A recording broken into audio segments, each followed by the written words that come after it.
6 trap के बारे में जानकारी लेते हैं। और माइंड का 6 ट्रैप ये है कि वो चीज़ें जिनकी इंफॉर्मेशन हमें लगातार मिलती रहती है या जिसके बारे में हमें बहुत ज़्यादा जानकारी मिली है, उसका प्रभाव हम पर बहुत रहता है।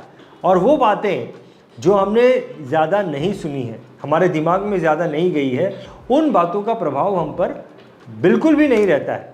मान लीजिए कि कोई आपको ये कहता है कि आज आपको देर रात एक जंगल को क्रॉस करके एक तरफ से दूसरी तरफ जाना है, तो आपको डर लगेगा। उस जंगल को क्रॉस करने के लिए आपको डर लगेगा, क्योंकि आपके मन में यह ख्याल आएगा कि भाई ये जंगल को क्रॉस करने में कहीं मेरी मौत ना हो जाए, भूत वूत आके मेरे को पकड़ लेगा, मेरे को मार ना दे।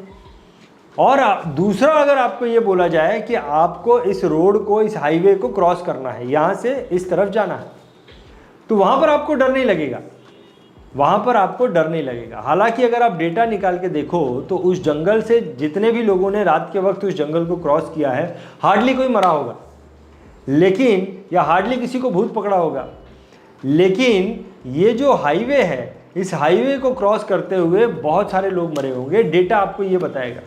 लेकिन फिर भी आपको जंगल को क्रॉस करने में डर लग रहा है कि कहीं मैं यहाँ पे ना मर जाऊँ, जबकि उसका डेटा बताता है कि वहाँ पे हार्डली कोई लोग मरे।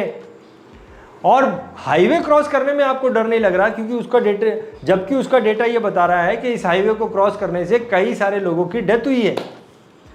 अब वो इसलिए हो रहा है क्योंकि मेरा माइंड जो है वो बहुत ज़्यादा प्रभावित है उन सारी कहानियों से, उन सारी फिल्मों से जो मैंने देखी हैं या सुनी हैं, जिनमें यह कहा गया कि भाई ये एक जंगल है, इस जंगल में भूत आ जाता है और इस जंगल को जो भी क्रॉस करता है वो भूत उसे मार डालता है। ऐसा हमने बहुत सारी फिल्मों में देखा है, ऐसा हमने बहुत सारी कहानियों में सुना, इसीलिए हमें जंगल को क्रॉस करने में डर लगता है। लेकिन हमने बहुत कम सुना ऐसा कि किसी रोड को क्रॉस करने में किसी की डेथ हो गई। हालांकि सुना होगा, लेकिन बहुत कम सुना है, इसको बहुत ज़्यादा कहानियों में और पिक्चरों में एम्फेसाइज नहीं किया गया है। तो यहाँ पर हमें डर नहीं लगता है क्योंकि इसे हमने बहुत कम देखा है, बहुत कम सुना है इन बातों को। तो हमारा माइंड जो है वो बिलीव करता है या प्रभावित हो जाता है, उन चीज़ों से एक्शन लेता है जो चीज़ें हमारे माइंड में हमने बहुत ज़्यादा देखी है। अब इस चीज़ को समझते हुए माइंड के इस ट्रैप से बचने के लिए हमने क्या करना चाहिए कि हमने डेटा हमारे सामने रखना चाहिए and on the basis of data हमें निष्कर्ष लेना चाहिए कि भाई हमें क्या करना है, क्या नहीं करना है, किन चीज़ों से प्रभावित होना है, किन चीज़ों से प्रभावित नहीं होना है।